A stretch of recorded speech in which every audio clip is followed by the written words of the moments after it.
Screens on the abandoned bridge flash warnings that match the persistent droning of the radiation alert.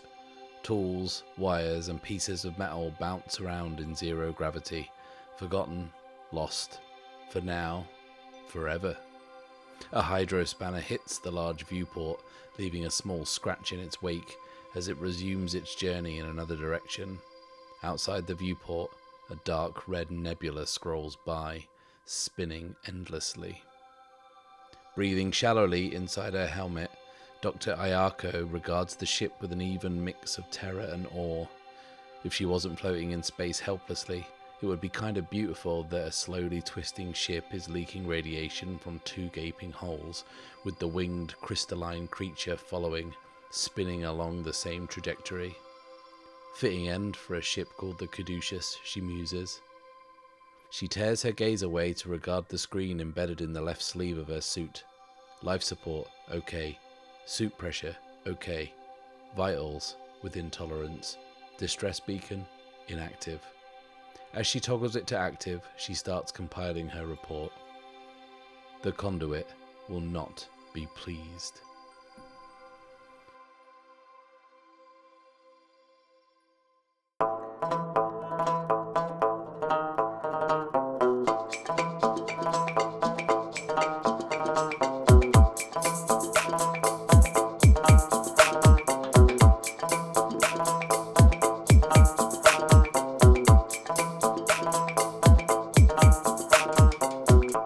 Hello, and welcome to The Bad Spot, an actual play podcast where I, Matt Risby, and I alone am playing through Ironsworn Starforged. This week's tale from the Drift was from the magnificent Klaas, former host of the RPG Heroes podcast, and a massive thank you to him. I love how this piece specifically ties into the Bad Spot universe with the mention of the conduit there at the end, so sterling work. As I mentioned, Klaas used to host the RPG Heroes podcast, and if you want to hear him interviewing none other than Ironsworn creator Shawn Tomkin, then I'll leave a link to that episode in the description below. It is a good chat and well worth a listen. And if you want to roll some dice and write something for me to read at the beginning of a future episode, then the submission guidelines and contact details are on screen now. And whilst I have you, why don't you leave a like, subscribe, and click that little bell icon so you can follow along with the campaign each and every week. And one last thing before we get into this week's episode proper, we've had some more fan art sent in. This is a piece called Countdown to Inquisition by Twitter user Running Critter, who has depicted the Soulbinders' arrival in their floating megachurch thing as Luna and the Conduit look on. And I really love the mood of this piece. I think the Soulbinders temple craft thing, or whatever it's called, is like so ominous and foreboding. Honestly, I just think it's really cool to see all these different interpretations of this world and the characters. And also it's cool for me to see and learn like what some of you out there see when you listen along. It's very, very, very cool. So thanks so much for sending that in. Last week, what happened? Well, Luna and the Conduit pondered the arrival of the Soulbinders, with the Conduit revealing that she didn't even believe they existed until they just arrived, which shakes her belief that the dead don't walk and the risen are the stuff of myth and legend. Luna, however, relives her encounter with the risen on the haunted derelict no more than a week ago, and with this new information to hand, the Conduit can see the opportunity to gain some leverage. Meanwhile, Archer is still trying to make sense of the strange new planet he finds himself on, making his way towards the mysterious reptilian statues in the mountains. He crosses the grasslands until he is once again plagued with visions of the desert and the black glass spire, the screams, and the figures with black iron fused to their bones. He snaps out of it to find that he has covered some considerable distance, and in need of respite from the driving rain, he finds shelter under a rock formation that, on closer inspection, appears to be some sort of watchtower built from rock in the form of a giant reptilian head. And from up on the watchtower, Archer spots something in the grass down below, a set of monstrously large footprints of what must be a very, very big creature indeed. Moving more cautiously under the cover of the forest, Archer tries to make as much ground as he can before nightfall. and he happens upon the wreck of an old rockhopper, a small transport vessel that's lodged up in the canopy of the forest, and with no other options he decides to spend the night in the relative safety of the wreck. A fitful night's rest is disturbed further as he wakes in the night to discover a storm raging outside, and in the grasslands a short distance away, the creature that left the footprints is back. And it's big. And I suppose that's all we really know about it, right? I said last week that whatever it was dropped the other half of the rockhopper at its feet, so it's big enough to have firstly made the footprints that Archer saw, and big enough to be able to lift a small spaceship, or at least half of it. But that's all we know. It's a large creature, and it is outside. So, I feel it's only right that we roll up some further detail about this thing. And I actually remember specifically getting a question sent in for the 1,000 subscriber Q&A, and it was from someone saying that so far in this campaign I only rolled up one creature, and that would I be doing more? Well, whoever that was who asked that question is about to get their wish, because we're about to roll up an absolutely freakish monstrosity to terrorize Archer with. So, let's see what we can do. We have the creature oracles, and the first thing on there is a scale oracle, and we'll use that. We're not going to roll on it. We'll use that to establish that this thing is huge, which here is described as whale size, which feels appropriate.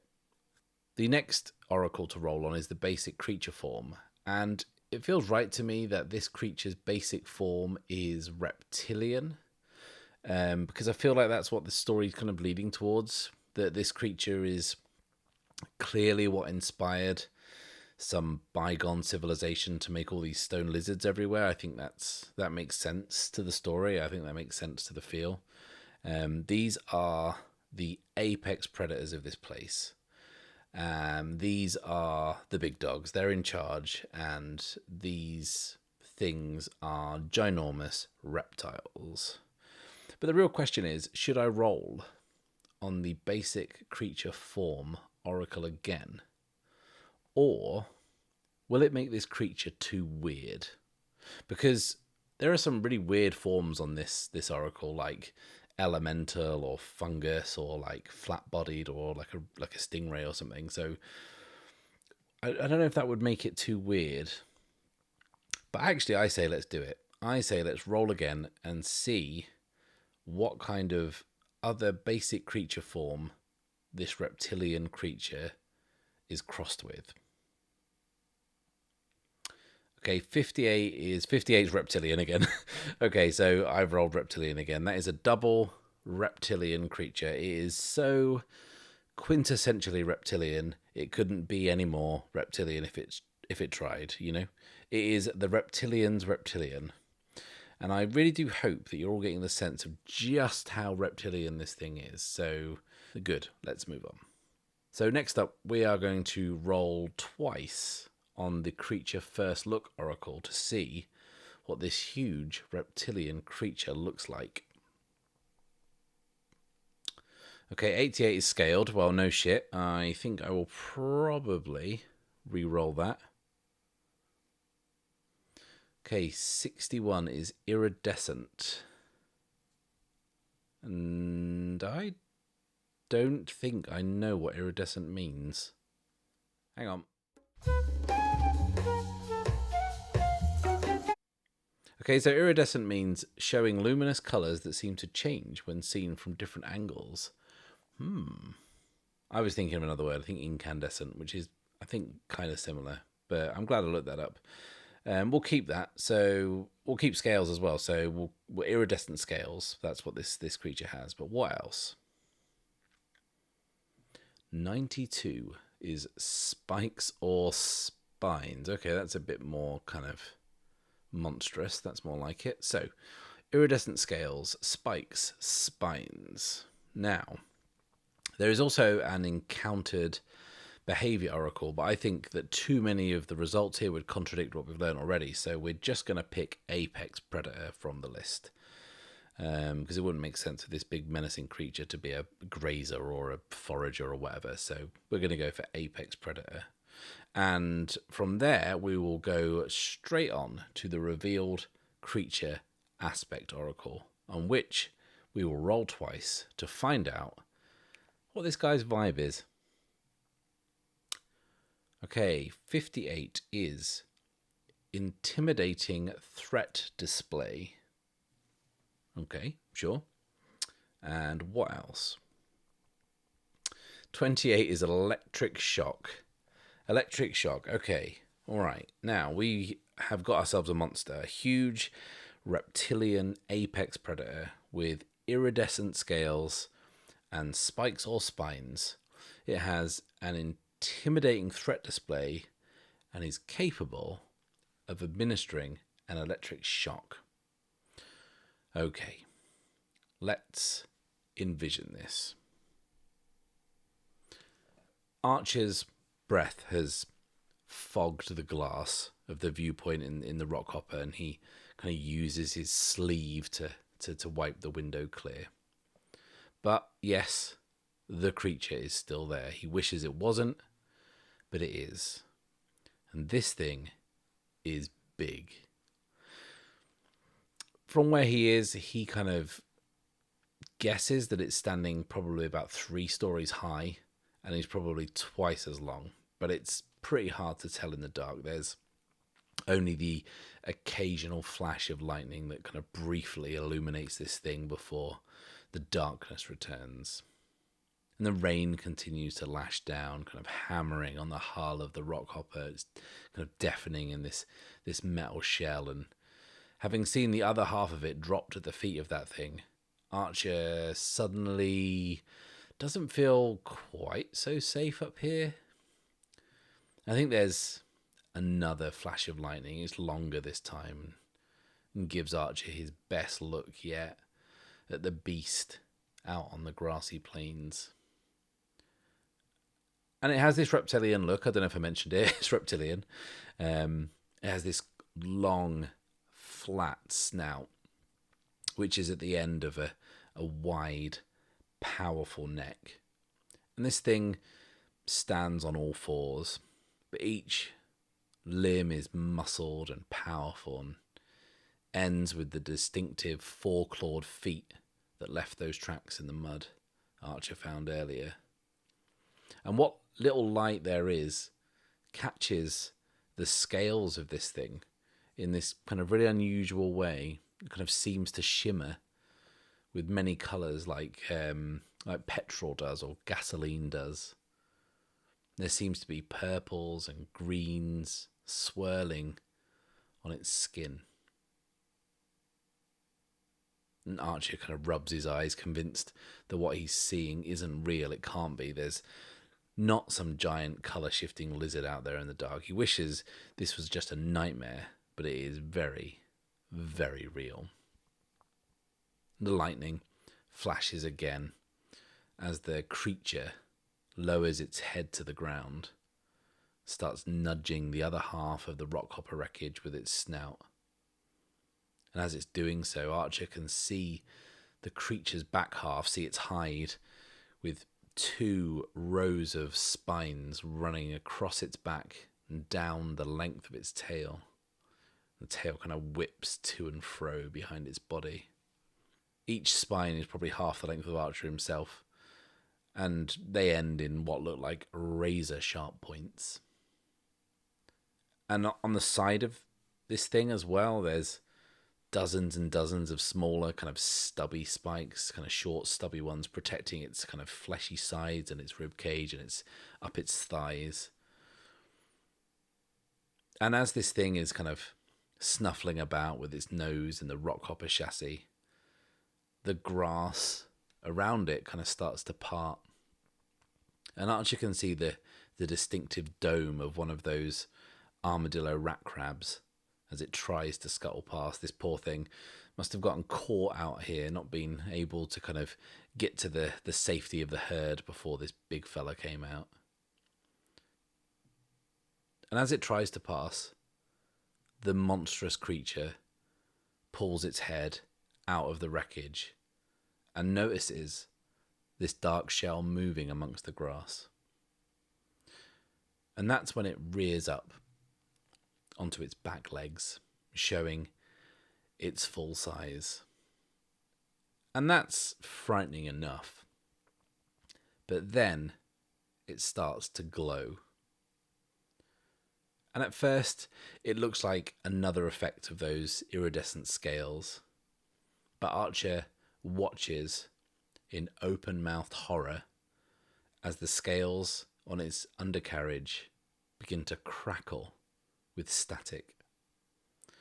And then this thing brings its full weight down on the ground, sending a shockwave through the earth, flattening the grass, as white electricity arcs between the spines running down its back. And as it does, it lets out an almighty, rasping roar, like a bellowing croak that shakes Archer to his very soul. And the armadillo rat crab has been overturned, stunned by the shock, its exposed belly the wrong way up, its legs kicking helplessly. And the giant reptile bears down on it, and its lips peel back to reveal two distinctive rows of jagged teeth, sparkling with energy. And it makes short, grisly work of this thing, shell and all. And then lets out another ragged roar as the crackling electric energy dissipates, leaving just the smell of death and burnt metal in the air. Which you could say is a distressing scene. And it's funny I should mention that because we didn't actually pay the price from that miss that we rolled last session, the very miss that spawned this monster last week. So we're going to do that now. And I think it's fairly dispiriting, this experience for Archer. I mean, it was bad enough anyway, being lost and alone on this planet, but now it appears the situation may have significantly worsened. So what we're going to do here is we are going to take a hit to our spirit. So that bumps down to 2. So that's starting to get a little low. So what we're going to call this thing? What are we going to call this creature? Now, after rolling that up, I've had a cup of tea and I think about it. And I've come up with 3 possible names. And I'm going to run them by you now. I'm not set on any of them, but they're just ideas. This is just me running up the flagpole and seeing if it flaps. So, 1, Turbo Guana. 2, Electroraptor. 3, Thunder Bastard. I think they're all good names. All good options. But I think because I want you all to have an input, we'll just call it the creature for now. And if you put your suggestions in the comments below, I will promise to go with it if it's good. So, get thinking. Back to the game. Let's stop that foolishness. We need to do something here. And not like Archer needs to immediately do something. But, I mean, game-wise, we definitely need to make a move or something. Or this creature turning up will ultimately mean nothing. It's kind of pointless. So I think what we need to do here is face danger. And I think we need to do that because I think that blast from the creature, that shockwave that it sent out when it was kind of stunning the armadillo rat crab, must have kind of disturbed the environment sufficiently for Archer to have, I don't know, slipped or stumbled or otherwise drawn the creature's attention towards him, or at least in his direction. So what I think happens is, I think that at the second roar that this thing lets out, Archer kind of recoils. He kind of moves back from the window. And he's kind of like half laying down. And I think his right knee pushes down on a loose panel that lets out this loud metallic groan. And he kind of is suddenly filled with this kind of dread. And he has to see for himself. He kind of pulls himself back towards the window, hurriedly trying to see if this creature has heard and if it's moving. And he can see, in the latest flash of lightning, the creature moving purposely towards him, towards the tree line, towards the forest, towards what he thought was a safe vantage point. But then the lightning fades and it's gone in the dark. And only its heavy footsteps can be felt. And they are getting closer and closer. So, I think Archer is going to have to face danger here. And I think our only real option is to do this rolling plus shadow. Because we're going to try and stay hidden, stay silent, and stay deathly still before we get eaten by a giant monster, because this is exactly the kind of thing that happens to Archer. So let's do this. We are going to face danger, rolling, plus shadow.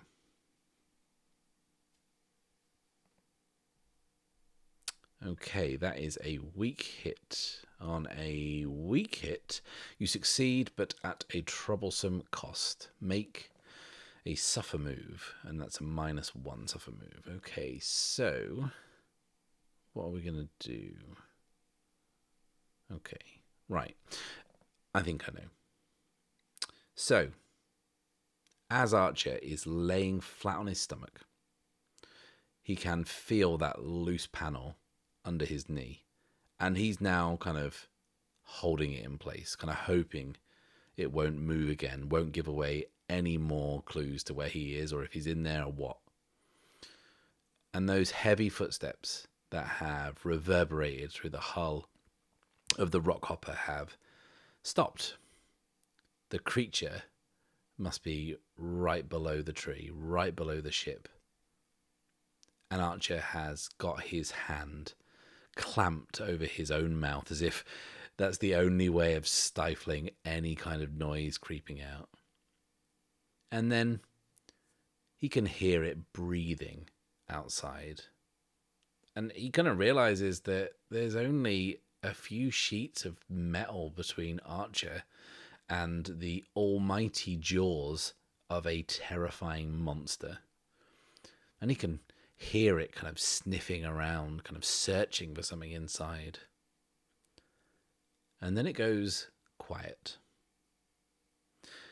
And then there is a crack, and the air in the rockhopper is suddenly buzzing with static. And Archer can feel himself being lifted into the air as this blinding blue light flashes through the portholes. And then he's falling with the wreckage of the rockhopper falling towards the ground. And it seems like he's falling in slow motion. But this isn't some trick. The whole section of the ship is being slowly lifted to the ground. And the rockhopper comes to a rest in the mud of the forest floor. And the open end is leaving Archer exposed to both the elements outside, to the creature outside. And Archer sees the feet of this thing appear at the opening before he feels the other pair of legs on top of the hull scraping at the metal with its claws. And I think we said this was the front end of the ship, right? I think that's what we said it was. Yeah, we did, because the creature dropped the back end. That's what happened. And I think that Archer is going to make a break for the cockpit. I think he kind of is scrabbling around on the floor of this thing, kind of mud starting to ooze in through the portholes, and he's kind of trying to clamber away from the opening, clamber across the floor, moving away from this kind of gaping hole in the midsection of this ship. but it's rocking backwards and forwards as the creature is attempting to claw its way inside. And Archer gets to the cockpit and he pulls at the cockpit door and kind of pulls, and it's not moving, it won't budge, and then he finally gets it loose, pulls it open, steps inside as the ship continues to rock. And he slams the door behind him, finds himself in this small, cramped cockpit, only enough room for one pilot. And he gets into the pilot seat, sits down, and he figures that he may as well strap himself in. And as he fastens the belt and grips the armrests, there's a brief moment of silence, of stillness, of nothing, before the ground shakes with another almighty boom. There's another flash of blue light, another roar, and that's when Archer blacks out.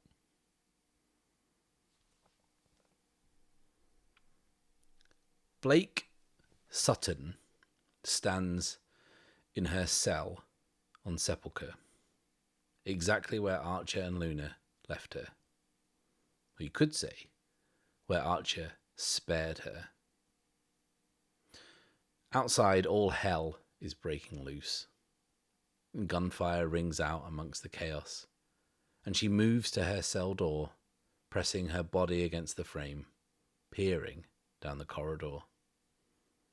She watches as a team of Thorn Bannersworn press down the corridor, firing in short bursts, moving systematically between cells.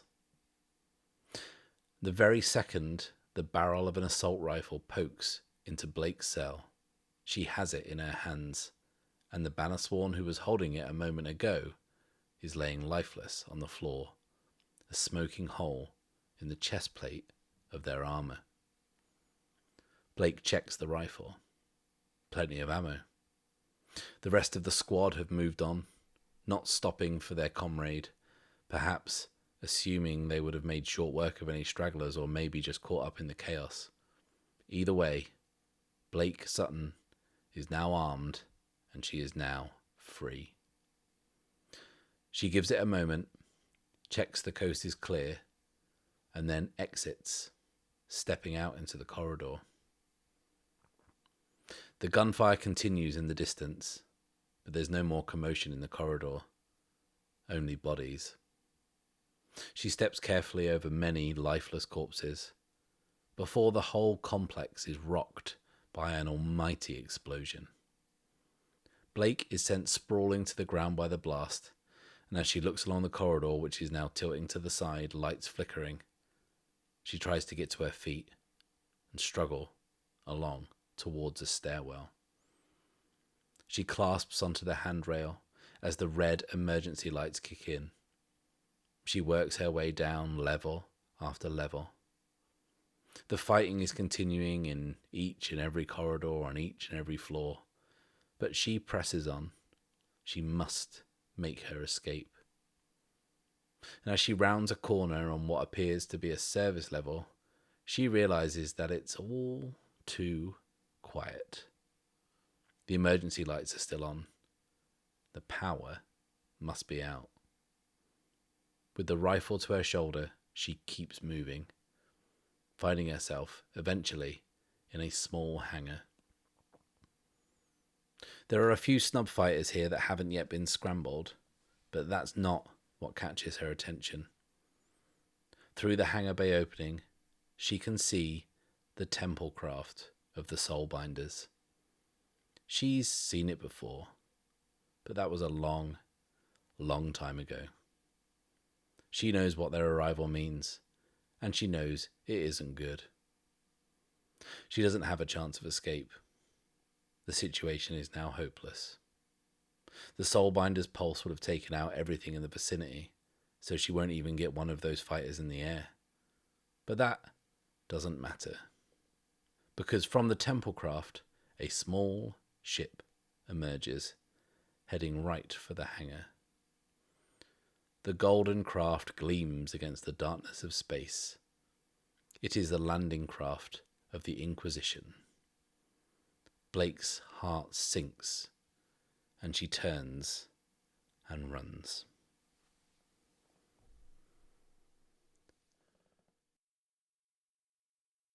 Thank you a million times. Thank you for watching. Please like this video, subscribe if you have not done so already, and click the little bell icon so you can be notified next time an episode drops. I'll be back next week, but until then, it's farewell and safe passage.